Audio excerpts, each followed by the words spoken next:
granjero junto a su esposa, ambos muy buenas personas. Tenía numerosos hijos y no le resultaba nada sencillo alimentarlos. El hijo mayor, de tan solo 14 años, ya era lo bastante fuerte como para trabajar con su padre, mientras que las niñas pequeñas comenzaron a ayudar a su madre poco menos que cuando aprendieron a andar. No obstante, el menor de todos sus hijos, un niño, no parecía estar hecho para el trabajo duro. Era muy listo, más que cualquiera de sus hermanos y hermanas, pero menudo, de constitución débil, y la gente solía decir que jamás pegaría el estirón, de modo que sus padres creyeron que sería mejor para él consagrarse al sacerdocio que ganarse la vida como granjero. Cierto día sus padres lo llevaron al templo del pueblo y preguntaron al bueno del anciano sacerdote que allí moraba si sería tan gentil de tomarlo como un monaguillo y enseñarle todo cuanto un cura debe saber. El viejo se dirigió con tono amable al muchacho y le hizo algunas preguntas nada fáciles. También elaboradas fueron las respuestas que el religioso aceptó tomarlo bajo su tutela y que se convirtiera en un siervo del templo, así como educarlo para que llegara a ser un sacerdote. El chico aprendía rápido lo que el sacerdote le enseñaba y mostraba una obediencia más que ejemplar en la mayor parte de las cuestiones. Pero tenía un defecto: le gustaba dibujar gatos durante las horas de estudio, además de dibujar gatos allí donde bajo ningún concepto debían dibujarse gatos. Siempre que se encontraba solo, dibujaba gatos.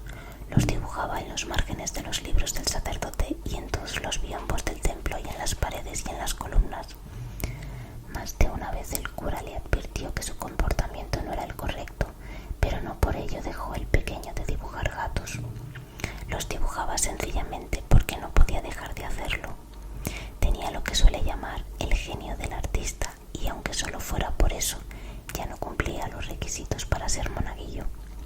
Un día, después de haber dibujado algunas imágenes de gatos de lo más ingeniosas en la pantalla de papel del biombo, el viejo sacerdote lo reprendió. «Hijo mío, debes abandonar este templo cuanto antes.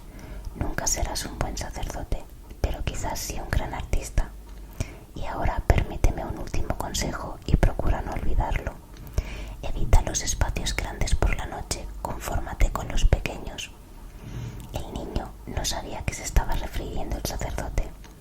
«Evita los espacios grandes por la noche, confórmate con los pequeños».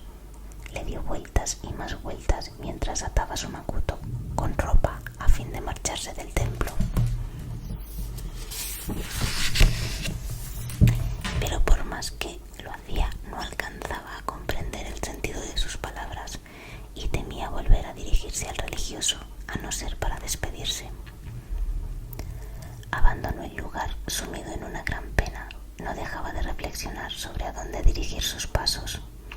Si decidía regresar directamente a casa, estaba seguro de que su padre lo castigaría por haber desobedecido al sacerdote, así que esa opción tenía su lado negativo.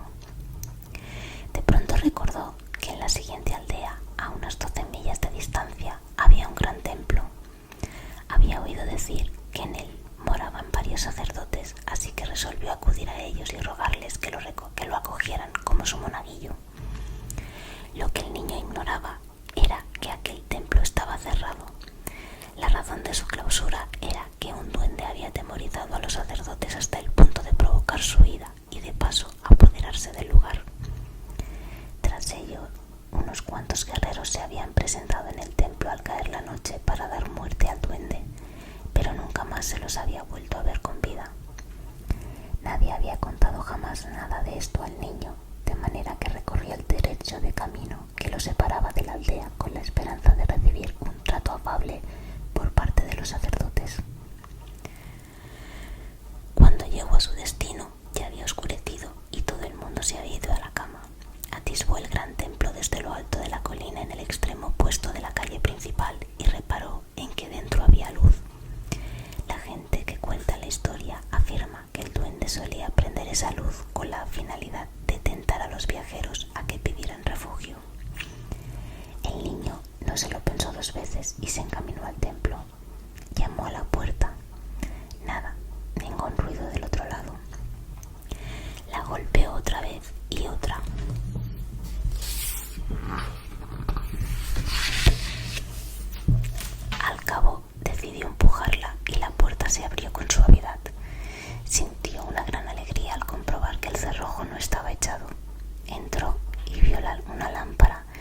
se consumía, pero ni rastro de los sacerdotes. Pensó que seguramente alguno de ellos no tardaría en presentarse, así que se sentó y se puso a esperar. Luego se dio cuenta de que absolutamente todo en el interior del templo se veía gris, polvoriento y estaba cubierto de telarañas.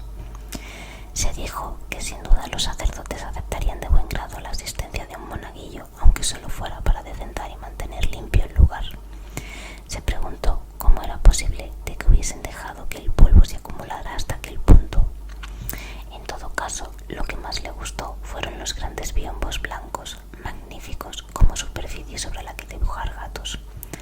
A pesar del cansancio, se puso a buscar un estuche y lo encontró, y también tinta, con la que comenzó a dibujar gatos. Pintó infinidad de gatos sobre las pantallas de los biombos hasta que le entró un sueño insoportable. A punto estaba de tumbarse junto a una de las pantallas cuando de repente recordó: evita los espacios grandes por la noche, confórmate con los pequeños. El templo era inmenso, estaba solo, y mientras reflexionaba sobre aquellas palabras, pese a no acabar de entenderlas, por primera vez sintió un poco de miedo, de modo que decidió buscar un espacio pequeño en el que dormir. Encontró un reducido armario con una puerta corredera, se metió dentro y cerró la puerta. Luego se recostó y se quedó dormido como un tronco. Bien avanzada la noche, lo despertó un ruido espeluznante, un tumulto de golpes y gritos. Sonaba tan terrible que incluso le daba miedo mirar por la rendija del pequeño armario, así que permaneció quieto y, empavorecido, contuvo la respiración. La luz que alumbraba el interior del templo se extinguió, pero los horribles sonidos continuaron y se volvieron si cabe más horribles. El templo entero retumbó. Después de largo tiempo reinó el silencio, pero no por ello el niño perdió el miedo a moverse. No lo hizo hasta que la luz del sol de la mañana iluminó el armario y se filtró por la rendija de su puertecilla. Fue entonces cuando el pequeño abandonó su escondite con suma cautela y miró a uno y a otro lado.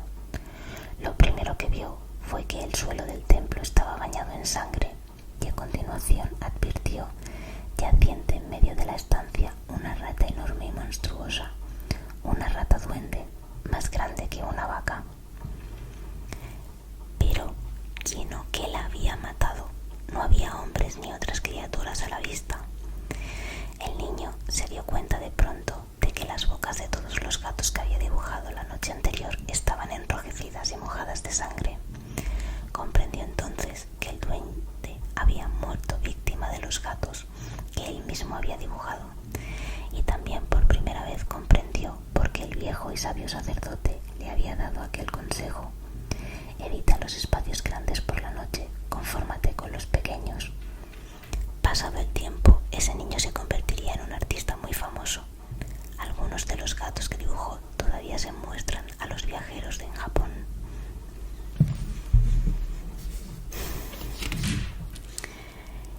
Y ya está. Esta es la historia del niño que dibujaba gatos. No es muy larga, pero bueno, espero que os haya gustado. La verdad es que este libro contiene otras historias que son más largas, pero tampoco quería hacer un vídeo muy largo porque el anterior vídeo que hice de temática parecida al de lectura inaudible parece que nos gustó mucho. Entonces pues he probado este, así, o sea, que se entienda, leyendo, a ver qué tal. Y según vaya este pues haré más o no, no sé, ya veremos. La verdad es que este libro es muy chulo.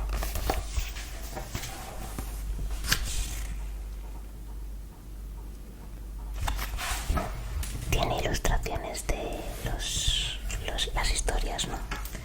Y está muy bien. Y tiene unas cuantas. Aparte de este libro de fantasmas, o sea, historias de fantasmas de Japón, tengo otra que es criaturas y fantasmas de Japón, o criaturas y bestias de Japón, algo así. Es igual que este, solo que en verde. Me gusta mucho.